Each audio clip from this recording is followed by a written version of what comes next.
વડોદરા નજીક આવેલી જાંબવા ચોકડી પાસે ફરી એક વખત ગોઝારો અકસ્માત થયો, જેમાં 3 લોકોના મોત નીપજ્યા અને 10 થી વધારે લોકો ઈજાગ્રસ્ત થયા છે।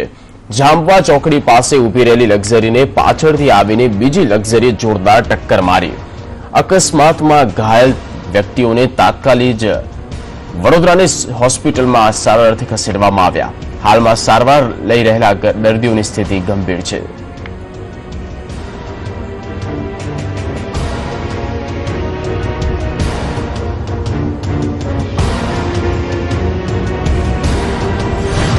વડોદરા શહેરના ગોઝારા જાંબવા બ્રિજ ઉપર ફરી એક વખત અકસ્માત સર્જાયો છે। રાજસ્થાનથી સુરત જતી બે બસો વચ્ચે અકસ્માત સર્જાતા બેના ઘટના સ્થળે મોત થયા હતા, જ્યારે 10 થી વધુ લોકોને ઈજા થતા ઈજાગ્રસ્તને સયાજી હોસ્પિટલ ખાતે એમને પાછળથી ફૂલ ઝડપે બસ આવી અને સીધી ઉભેલી બસમાં ઠોકી દીધેલી।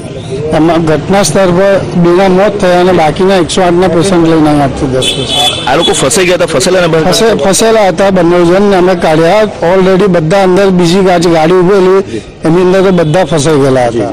કોઈ મુશ્કેલીથી આ બંને લોકોને બહાર કાઢવામાં આવ્યા હતા। બંનેના મોત થઈ ચૂક્યા છે। મૃત્યુને સયાજી હોસ્પિટલ ખાતે લાવવામાં આવ્યા છે। બીજા જે 8 લોકો હતા તે તમામ લોકોની હાલમાં સારવાર ચાલી રહી છે, જેમાં બીજા 4 લોકો ફસાઈ ગયેલા તેમનું પણ રેસ્ક્યુ કરીને બહાર કાઢ્યા હતા। કેમેરા પર્સન નવનીત પરમાર સાથે પ્રકાશ શર્મા, સંદેશ ન્યૂઝ, વડોદરા।